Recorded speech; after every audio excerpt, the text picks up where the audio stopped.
Welcome, everybody. It's my very great pleasure to welcome you all to the session entitled Unforgotten, the Shoah and Ancestors Lost. My name is Steve Cook from the Melbourne Holocaust Museum, and I'm delighted to be your moderator this afternoon. Before we begin, I'd like to acknowledge that we're on unceded lands of the Kulin Nations and acknowledge their continued connection to country, their storing of place, and I'd like to acknowledge, with respect, their elders past and present. We have three amazing authors who are here with us to discuss their work. But before I introduce them, some background.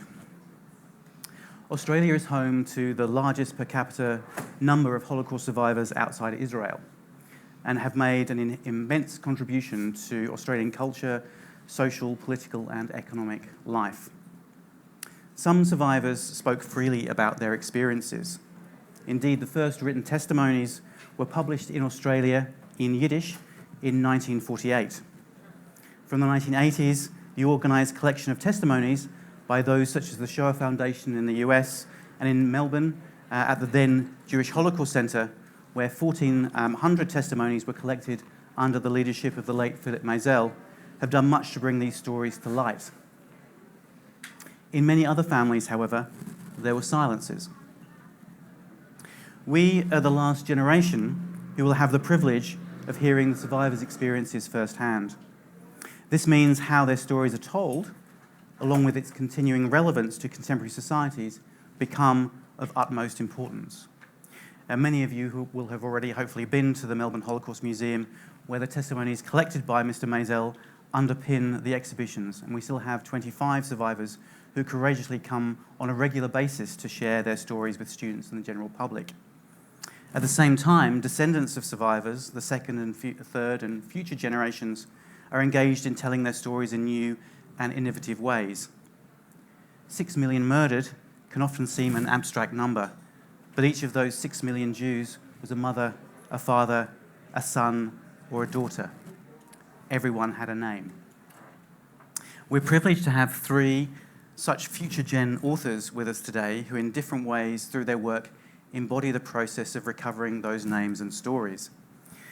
Rachelle Unreich is a Melbourne journalist and author. Her work has appeared extensively in Australia and in the US in publications including The Age, The Australian, Harper's Bazaar and Rolling Stone. A Brilliant Life, her first book, tells the story of her mother Mira, a Holocaust survivor, and has been published in 10 countries. It has been shortlisted for 4 awards, including the Age Book of the Year and the Leslie and Sophie Kaplan Jewish Non-Fiction Book Prize, and is currently in the running for the Margaret and Colin Roderick Literary Prize and the ABIAS Matt Rochelle New Writer of the Year Award. Tess Schofield-Peters is a Sydney Eora-based writer and academic, currently based at the University of Technology, Sydney, where she teaches creative writing. Tess began her writing career in community journalism and has since completed her doctorate, for which she wrote her first book, Dear Mutzi, a hybrid narrative non-fiction about her grandfather's migration from Nazi Germany to rural Australia. Tess's writing appears in Life Writing, New Writing, Southerly, Cinder and Ethical Space journals, among others, and is currently working on her second book, an historical fiction about female journalists in Sydney during the Second World War. Last but not least is Louise Helfgott, an award-winning writer, playwright and poet with a PhD in creative writing from Edith Cowan University. Thistledown Seed, published in July 2022 by Brandon Schlesinger, threads together 3 narratives, moving back and forth seamlessly between them, between her journey to Poland, her childhood memories, and the fate of her Polish great-aunts. It was shortlisted for the Dorothy Hewitt Awards and the WA Premier's Book Awards 2023. A driven writer, Louise is also passionate about taking a stance against racism and has been the coordinator of a group of Mandurah Kulbadi's Talking, which is a meeting place for Aboriginal and non-Aboriginal women. Please welcome our authors. I have some general questions which I'm going to float to the panel here, but also some specific questions as well. And reading your work, what strikes me is that there's been lots written about the relationship between survivors and their descendants, and how their stories get passed down or not. So I'm wondering, in terms of the process of writing, could you talk about your relationship with your families, the survivors themselves, and how you began the process, and perhaps how that relationship changed through the book? Perhaps we'll start with you, Rachelle. Sure. Thanks, Stephen. Well, my mother, Mira, was a Holocaust survivor. Is this working, by the way? Yep. Yep. From Czechoslovakia, and she had survived 4 concentration camps, including Auschwitz, and had been on a death march. And I don't remember a time when I first heard her story. She had a tattoo on her arm, and on top of that, I didn't have any of my 4 grandparents. They'd all been killed in the Holocaust. So I don't remember actually being told. And you were talking about types of Holocaust survivors. She was one of those who spoke openly about her experiences, not incessantly, it wasn't an obsession, but if you asked about it, she would answer, and you didn't feel like you were opening up a new wound. But I think I thought to myself, because she'd done 2 testimonies with the Melbourne Holocaust Museum, there was part of me that thought I didn't need to mine it anymore, that everything was already done there and that was it. And what happened was she was diagnosed with ovarian cancer, and in the very last 6 months of her life, when she was 89, and she was so changed in her demeanour and the way she interacted with the world, my brother suggested that I interview her. I'm a journalist, and so I guess asking questions is what I do. And I sat down not looking to gather material. And in the back of my mind, I thought one day maybe I'll write my mother's story. But it was more that I wanted to fill in the gaps that I had. And I didn't go with any plan. I started asking the most trivial questions about her life, like growing up, what did you eat for breakfast? But as it got further on, I realised that we don't often sit down, first of all, with our parents to really find out who they are, you know, what their values are, what their fears are, their regrets, all of those things.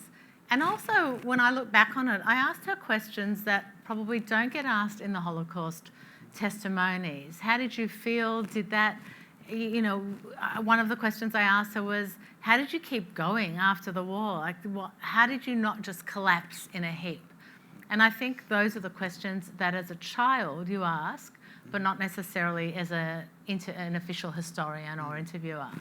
And was she receptive to, you know, your questioning at that stage in her life? She was. I guess she's from the generation that she wasn't, she hadn't gone through this whole psychological unpacking of her experience. And so she didn't have this big response to that. When I asked her, how did you just keep going forward? How did you not collapse? She said very simply, well, I knew that that was in the past and I had a future to live. And to me, that spoke a lot about her mentality, that part of it was her default. She was really positive, but part of it was that there was a choice in there, that she chose to look towards the future and put the past behind her. Tess, how does that resonate with your story and the process of writing your family history? Well, I was just thinking similarly in terms of there being a choice to move forward and to not kind of be defined by the trauma and the horror of what was experienced. That is something that my grandfather definitely lived by. But in terms of where I began with the story, in my childhood, I was always sort of aware in a sort of abstract sort of way that my grandfather had come from something very horrific, and there was kind of, you know, I knew that his parents had been killed and that his whole family, you know, had been sort of either killed or displaced around the world, and that I knew that he had been in something called a concentration camp, but when I was a child I didn't really understand that. And it wasn't until probably my late teens, early 20s that I started developing a real curiosity about the story. And by that time, Harry, my grandfather, who is Mutzi, that's the name that his parents gave him affectionately when he was a child. He was kind of entering his sort of 90s. So there was a real kind of distance between myself and that story. And I guess there was sort of that sense of urgency that, you know, he's getting really old and, you know, his brain wasn't starting to go, but it was just sort of really kind of an awareness in our family that, you know, time is sort of running out to kind of get these stories down. So in terms of the process of beginning this book, I started just similarly to Rachelle, just having conversations with him. Again, because he had also recorded a testimony with the USC Shoah Foundation.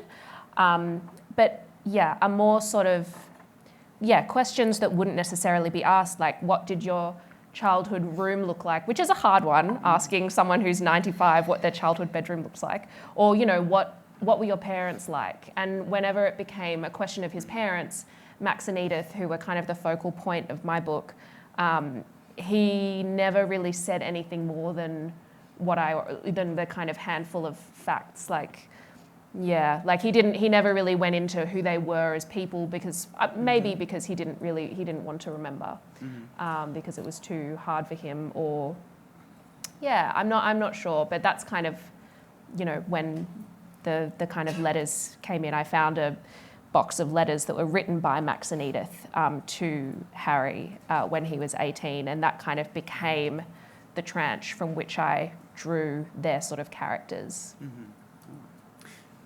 Louise, you have 3 narratives in your book. I mean, how did you begin that process of kind of interweaving those 3 in terms of your connection with, you know, your family history? So it started with a trip to Poland in 2013, and I was just recording my experiences of being there, my feelings, what it meant to me. From there, it naturally flowed into remembering back to my early years, growing up in my family. And there was a ghostly presence in our family that my mum had 2 sisters that were killed in the Holocaust, and she would often talk about them. So and they were so young when they died, and I just felt like I needed to capture their story. One of the sisters would have survived, but for a decision that she and her mum made, So, and that also intrigued me, that one of the sisters could have. And so, and then it just naturally sort of melded. I found that it just it melded together. It seemed to, and I couldn't leave out any of the narratives either. They all felt integral to the story I was telling. So a film was made about my family years ago, and that left out so much. It left out the Holocaust, and I felt I was growing up in the shadow of the trauma created by the Holocaust. But I didn't have the privilege of meeting any of my relatives who died in the Holocaust. I was lucky enough to meet some of the survivors, of aunts and uncles, and I have a cousin here whose mum I remember very fondly. And I didn't have that direct experience. One of the things I find fascinating in all of your works also is the relationship between those first-hand accounts and the kind of what we might call the kind of authorised archive of letters and places. And I was wondering whether perhaps Louise, you can talk about of the 3, you're the one who's written most explicitly about the kind of fictional approach within your work. So could you talk about why you decided to use fiction as one of your strands? Because not enough was known about, so in oral history we only knew some basic things that, but we didn't know anything that was going on at the time for the 2 aunts that I wrote about. And the only way I could tell their story was by fictionalising it, but fictionalising it as much as possible by sticking to what I also knew, so embedding it into historical fiction, I guess you would say. So, yeah, and I felt that their story was integral. They would be lost forever. And for me, that was a big loss. And Tess, how did you work with the archive? How did you work with the letters? And were there other places you went to for information in terms of gathering the story that kind of scaffolding the family story? Well, the discovery of the letters really kind of changed the whole course of the project. They were actually, so my grandfather and his partner Lynn moved down to Kiama, and he never threw anything away. So he just had boxes upon boxes of just random documents and books and photo albums. Anyway, so we got given 6 or 7 big boxes of stuff. And my mother actually found them first and said, "Oh, these are quite interesting. Maybe you too would be interested." And it was this big sort of manila folder of these 100 real documents that were kind of wisp thin, all from between the years 1938 to 1940, signed Vati, V-A-T-I, father, and Liebe Mutzi, dear Mutzi. And it was so kind of revelatory for me, but unfortunately I can't read German, and they were all written in German, but I knew that it was something really incredible that we had just found, because before that I had, the kind of handful of stories that I knew about Max and Edith Pollnow, who are my great-grandparents, Harry's parents. Max was a surgeon in Berlin, a very prominent Jewish surgeon in Berlin. And Edith, she worked as a nurse in the First World War, and she unfortunately suffered from autoimmune disease, so she was in bed a lot of the time. And those kind of sentences were really all that Harry would kind of give. So to have found these letters that were written by Max was really extraordinary. And once I had them translated, that sort of opened up this whole world that I felt had to be included in the book. So in terms of my family archive, the letters were really integral. Also, my grandfather was a photographer all his life, and he, even when he was a teenager in Berlin in 1935, 1936, he had his camera and he would take photos. They're all little kind of palm-sized sepia photos, but he kept them even into his 90s, and when he was in his final years, he would have this little brown leather photo album that would have Berlin streetscapes and his time at Gross Brazen, which was the training farm he went to, and his migration to Australia, on the ship coming down the Suez Canal, and in Cairo and in Sri Lanka, and all of these amazing pictures. So I had also them at my disposal as well. Yeah, and in terms of other official archives and institutions, I did refer to the Leo Beck Institute, their archive, a lot. They had a lot of original photographs from Gross Brazen, the camp that my grandfather was at. That was a training farm, which was in then Silesia, and a lot of kind of documents relating to that. Yeah, I think it's amazing story, but also kind of thinking through what else is out there in the community, and what's in suitcases under beds, or in suitcases in attics, for these these letters and these survivor stories that are already out there, still waiting to be kind of uncovered, and hopefully not ending up in the bin. So yeah, great that your family has that kind of hanging on to that material. Rachelle, you mentioned the relationship that you had with your mother's formal testimonies through the museum. How did you work with those testimonies? You mentioned that you decided to talk about different things with your mum, but how were those testimonies? Did you notice how those testimonies changed over time? If she gave more than one, and perhaps you can talk a little bit about that. Yeah, well, essentially, I guess she gave 4 because she did 2 with the Melbourne Holocaust Museum. Then my friend Elliot Perlman, the writer, he decided that he wanted to interview her to get an even more complete version of her story. So that was another 10 hours. And I interviewed her as well. And there were tiny discrepancies, usually more her misspeaking rather than getting a fact wrong. So she'd say a wrong year, but you knew that it was just a...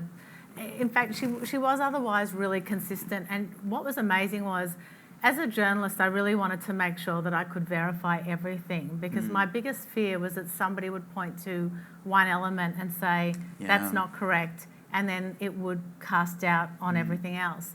So what was amazing was I dealt with the Auschwitz Museum, with Plaszow, with a foundation set up for Treblinka death camp. And I could really, my mother would say she was in this number block or came on this day, or this day she left the death camp, and it all correlated with history. What was even more amazing, and you were talking about uncovering things, was that what happened was I dug through all the material that was out there, and there's an extraordinary amount of material and archival information you can uncover without once you start searching. So let's say I went on a genealogy site and found other people who were descendants of people she lived with in her village, and they had their own stories. Or there were so many things that I found about her life that she didn't even know. So I found a record when she arrived at Auschwitz. It talked about the selection that took place, and I realised that she was part of this selection. And Mengele, Dr. Mengele, was the one choosing. She herself never thought she met Mengele, did not know she was part of a selection that day. Or I think my biggest discovery was at the very beginning of the book, I open up with an account of an escape of a death camp escapee from Treblinka. If any of you know about Treblinka, it's not a camp where you can usually escape from. There's hardly any escapees. And this person becomes very significant in our family's history. And at the very beginning, when he escapes, he tells my grandfather that there is what's happening. And my grandfather's one of the very few people to listen to him. But when I tried to, according to this escapee's children, he didn't have a formal testimony. He'd only given a kind of a very sketchy version to his daughter, who wrote it down in point form. And so that was the one I was left with trying to cobble together. And I ended up, similar to you, finding, through real sheer luck, a mislabeled archive document in Yad Vashem, which was in Hebrew, having it translated. And that led me to another document in Maryland in the archives. And there was this 14-page testimony that he'd given during the war, ahead of the Verbar Wetzler report about Auschwitz. And not only did it tell me so much about what was going on, it added him into the history books to some extent, because historians weren't really, they knew him a little bit, but they didn't see this big testimony. And it gave his children, his family, not just a sense of closure, but this feeling. He set out in the very early beginning of the war to try and tell as many people as he could what was happening. And according to his family, he kind of failed. He told my grandfather, but this proved that he didn't fail, that his testimony made it all the way to the United States, supposedly, because I found a letter from the Turkish consulate, the American consulate in Turkey, on its way to America. So that was a really incredible discovery. I think there's such a lesson in there for us all, particularly, those of us, who are very familiar with Google and the idea that you can punch in a search term and, on the first page, the information kind of comes up. We also think that when we punch things into our archival databases, the right information will come up. But we know that archives are created in different ways and used in different ways, and often mislabeled. So getting into the archives and having a rummage, which is not the official term, but actually going in there and exploring the archive in different ways it can be such a revelation, such a revelation. All three of you also have such amazing evocation of place. And Louise, could you, again, talk us through your process of visiting sites and kind of how you evoke such powerful imagery with your work. Yeah, just before I do that, you were talking about Treblinka before, and I just wanted to say that a sort of distant relative of mine, Henrik Steyer, created a model, a life-size model of Treblinka, which is at the Melbourne Holocaust Museum. It's incredible. And so I did get some information from him in talking to him. He was, he used to clear out the crematoria, and he could confirm that my relatives were there. So, but apart from that, no. Okay, so place for me was very important. When I was growing up, I never felt strongly about going to Poland because of the way the Polish people were complicit, whether they will admit it now. They were complicit in what happened. And, but then I felt there was something pulling me there. I'd lost both my parents, and it was that sense of, I want to walk where they walked. I want to see what they saw. And when I actually went to Poland, I had such an emotional reaction to it that I just did not expect. From the moment the train started going from Hungary into Poland, it was like, you know, I was just drawn. I couldn't sleep. I was just drawn to it. And going to the places where, so going to Częstochowa, where both my parents were based and my grandparents, going to Kobutsk, which is a little village, a satellite village of Częstochowa, where my mum came from, and going to Kamik, where my father came from, which is another satellite village, and just trying to imagine what it was like. I went to the archives, and I had pre-warned the archives that I was coming and that I wanted whatever information they could find. And then we had a translator when we were there. I discovered an amazing thing that I didn't know about my father, that he had a twin sister that he never told us about. So, you know, things like that I would not have known, we would never have known had I not made the trip. And the title of my book came from the place, came from that sense of place, because as we were walking around, it was midsummer, and there was this seed floating around through the air. And there was something ephemeral, perennial, something beautiful about this seed that it fascinated me, and it also always seemed to come at significant moments. So when I was near the place where my mum had lived, I saw this seed. It was like a messenger. It felt almost like a messenger from the past. And so that's where the book got its title from. And it's also that sense of the diaspora, of, you know, the seeds spread around the world and, you know, take base. So, yeah. So if I hadn't gone to Poland, I wouldn't have come up with the title. And something really would have been lacking. I don't think I could have told the story. And I wanted to tell this story for many, many years. But until I went to Poland, Poland was the key for me to actually unlock the door to the past. It wouldn't have, this book would not have been written in the way that it was written had I not gone. So that sense of kind of walking in the footsteps and being in place was really important to your process. Absolutely. Yeah. Heimstein has another model in the museum now. So actually, the old synagogue at Częstochowa. That's right. Yeah, he made another model. So it's very, very evocative.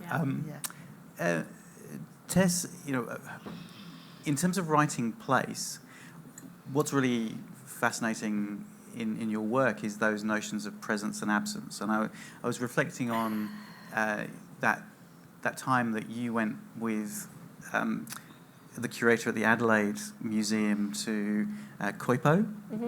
Kaipo, that's close.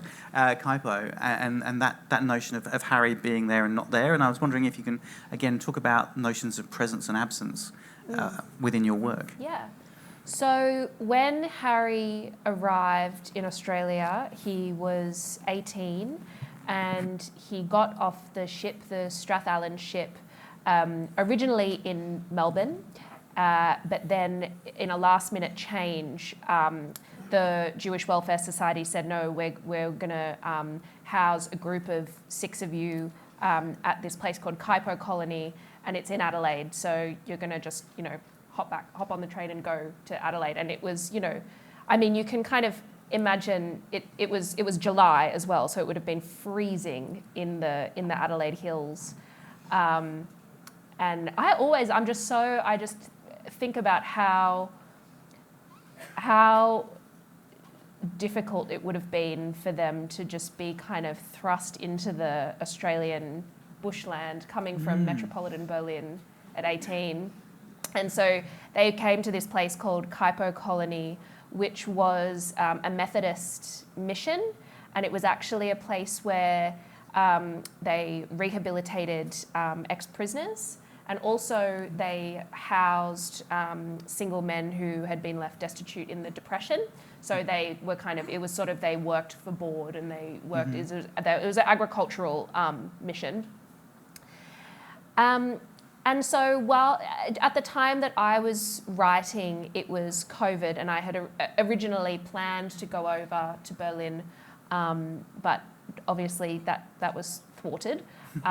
So I decided to sort of reframe my journey of sort of retracing to encompass more of Harry's experiences in Australia, in regional Australia, where he mainly worked on farms when he first arrived.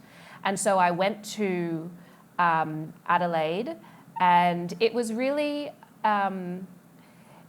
interesting because in his testimony he spoke about this story of his time in Kaipo, which he did not like at all. He had a pretty bad time, and they kind of slept in railway carriages that leaked, and they had to wear raincoats to bed because it was just raining through, and it was just awful. So to have his sort of testimonial words as I was then sort of exploring this sort of regional area and trying to sort of picture, and I know that at the Adelaide, the State Library of South Australia, they have a few pictures of Kaipo, and it's kind of a hill and sort of a collection of sort of huts and houses, and then they have another sort of angle, and I was kind of trying with my phone to be like, is that it? And sort of trying to get a sense of presence. But again, I mean, as you say, there's so much that, was kind of left out, and trying to sort of feel what he would have felt. But I did find that it was quite difficult to do that because, I mean, time changes the nature of place so much, and it was hard to know really what he would have been feeling. Yeah. I think I can't read that. I haven't got my glasses. Sorry. 15 minutes. Good minute. Sorry. I think in all of your works, there's this really kind of interesting dynamic, which is basically, often we think about the Holocaust it's something that happened very far away, a long time ago. But in your works, there's a presence, and which brings the Holocaust close. And Rachelle, in your work particularly, there are these. I suppose I kind of conceptualize them as kind of slightly uncanny kind of moments where the past intrudes quite abruptly in the present. I'm thinking about the cemetery and the bird and how that links to back then, but also that now. How did that make you feel when you were experiencing those things, and how did you get them down on paper? I mean, I think what you're talking about is that when I went to interview my mother, there were 2 things I wanted to find out. One was how she could have survived and said, when she was interviewed by the Melbourne Holocaust Museum, going through just all the awful things she'd experienced, seeing both her parents murdered, several of her siblings. At the end of it, they said, is there anything that you've learned? And she said, in the Holocaust, I learned about the goodness of people. So that was a mystery to me, how she could have said that. But the second mystery to me was that there always seemed to be strange things that happened around her, things that I don't name them in the book, but I think we'd call them coincidence or acts of serendipity. If you're religious, you might say divine providence. I don't know. And to me, it was important that I capture not just who she was and how she lived, not just the Holocaust, but the rest of her, the whole way she moved through the world. And that was such a big part of it. The fact that there were things that I couldn't explain. And the one I think that I tell most often, it's hard to explain without giving you an actual story, but one of them was that after the war, she was 18 years old when she was liberated. So she was 17 when she was in these 4 concentration camps. And like most survivors, when you had so few people left in your family, you gravitated towards other people, you wanted to marry and start a family of your own. And that's what she did. And she married a man when she was 19, another survivor. And they had nothing to form a home, nothing that you would have from your parents passed down, heirlooms, kiddish cups, things like that. So they went to an antique store and bought a set of prayer books, a set of mahzors to take for all the different festivals. This one was secondhand. It was black leather bound. It had a gold monogram, initials on the cover, Hebrew on one side, German on the other. So they bought these and they took them when they moved to Antwerp for a year, and then they moved to Milan for a year and took them there. They ended up in Paris for 10 years where they raised their 3 children. Finally, they come to Australia in 1959 and they bring them here as well. And it's here that they realise they're not very well suited and they part ways amicably. And my mother meets my father, Manny, and have me. And one day, we're talking years and years later, Manny goes to synagogue, my father. He can't find his prayer book for that day. So he asks my mother if he can borrow one of hers. Sure, she says, and she hands it to him. And when he gets it, his face turns pale. He turns it over, looks at it slowly, goes through the pages, and then he closes it and points to the cover and says to my mother, see these initials, see this monogram? This is SU. This was my father, Rachelle Unreich. These prayer books belong to my father. His parents had been killed in Auschwitz.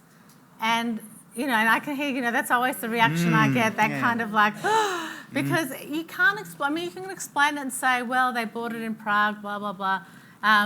But, the truth is you can't really explain how it just ended up through all those decades and continents to end up in the rightful man's hands again. And I think that so many that's not the only weird thing that happens. There's so many. And to me, it led to the idea that it's not just you and me here on Earth. There is something bigger afoot that we don't know. I like to think that my book gives you this sense of faith and hope that the universe is mysterious. And my mother really represented that. She was magical. And I didn't want it to be this. The Holocaust part of my book is harrowing. It's realistic. I've kept to facts. But the rest of it is the way my mother was. She was pure magic. Louise, how did you, in your work, how did you bring the Holocaust to Australia? I mean, how do you evoke the West Australian landscape? The West Australian landscape. Yeah. One of the narratives is based on my life. So interwoven in that was where I live in. It's actually pronounced Mandurah. Yeah. So and where I live currently, but I grew up in Perth. And there was. As I was writing it, I felt it was also important to include present and past. I think intergenerational trauma that has been left behind by the Holocaust is something that we also need to acknowledge. It's intergenerational. So you talked about earlier about, the survivors who are no longer with us. I lost an aunt a few weeks ago who was in the Holocaust, and she was the last one in our family. And So I think there is a role and an importance in showing intergenerational trauma that we can understand it better. Yep. So second generation, third generation, the generations to come actually have that link and understand that it's still affecting, it's going to keep on affecting down the generations to some extent. And we see it all around us. So, yeah, and there's a big difference at the moment, I think, between Western Australia and the eastern states in terms of the level of anti-Semitism. So I really notice it. So when I come over here, there's that feeling of this is happening again, the lack of safety. I don't experience that so much in Western Australia. Tess, do you have any comments about that notion of intergenerational trauma and how that works in your own family and in your own work? Yeah, I mean, I think I definitely feel, having written this book, I feel a sense of closeness with my family's heritage that I did not before. Like it was very much kind of, I knew that we had some kind of link with the Holocaust, but it wasn't until I started researching that I really kind of got an understanding of how much it sort of affected the way that my grandfather was, and then, by extension, the way he was as a father, and then, as a grandfather. And so definitely there is a sense of, there's a sense of the intergenerational connection. Yeah. And that's something that I definitely feel. Yeah, I feel definitely a lot closer to his story. I'm wondering whether you each have advice for second, third, future gen writers who want to kind of think about their own family story and where to begin and what are the pleasures and pitfalls of doing it. I mean, I think you need to let the story guide you rather than have in your head where you want it to go. Yeah.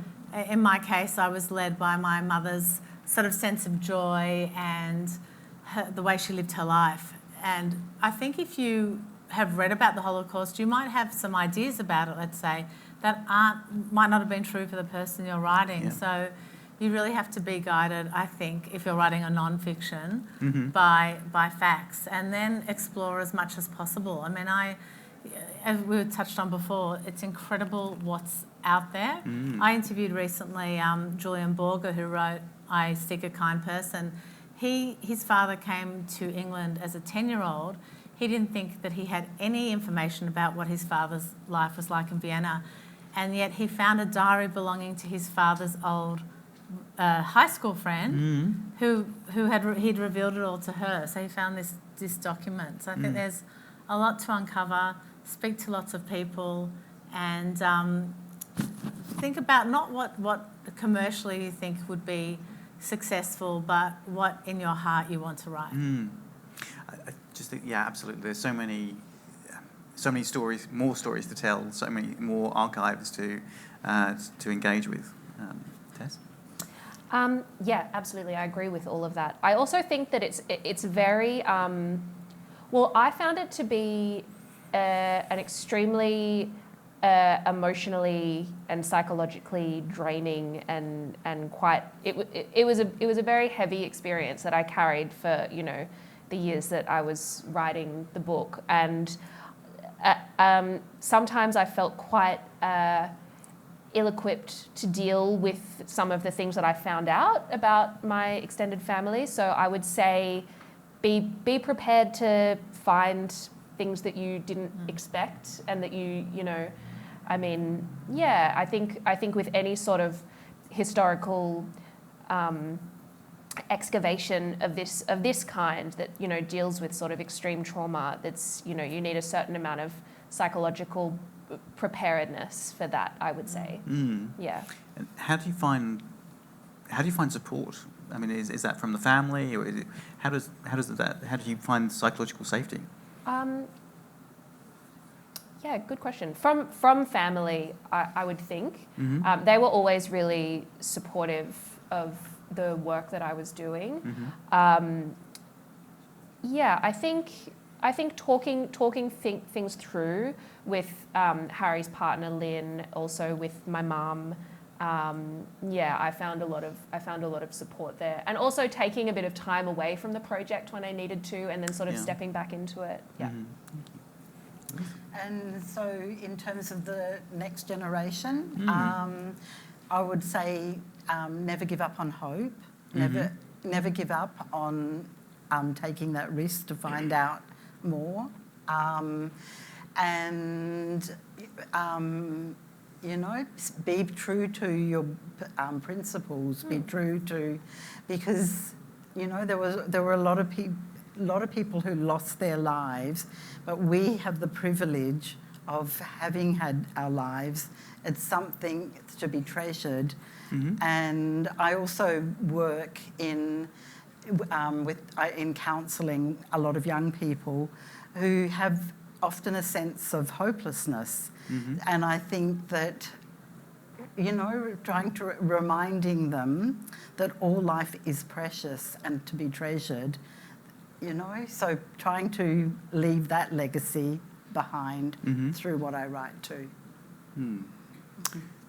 I think that's probably a very beautiful place to stop, actually. I think what's been absolutely fascinating here today is all of you, again, in different ways, have this, or create this amazing legacy of these stories. And, you know, we started off by talking about 6 million and making sure that each of those 6 million, you know, have a name and a story. And I think through your work and through your work with survivors,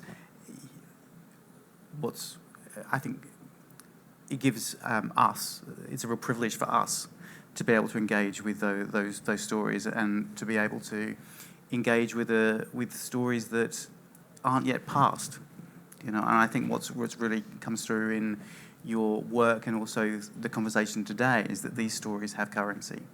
You know, they have currency within families, but they also have currency within society. You know, this is not something that is finished. You know, there is an ongoing legacy and there's an aftermath to the Holocaust, which every generation needs to come to terms with. There's a James Young, who's an architectural historian, talks about the best way to remember the Holocaust is to argue about how to remember the Holocaust, because in a sense that means it's current. It doesn't get settled. And I think what's amazing in all of your works is different ways to engage with the history of the Holocaust so that it does maintain its currency, because that's so important. We need to maintain that. We are out of time. If you haven't already read these amazingly profound books, copies are available in the Avenue Bookshop, which is on site. And I think signed copies may be available too. But what a wonderful session. Could we thank Rachelle, Tess and Louise in the traditional manner?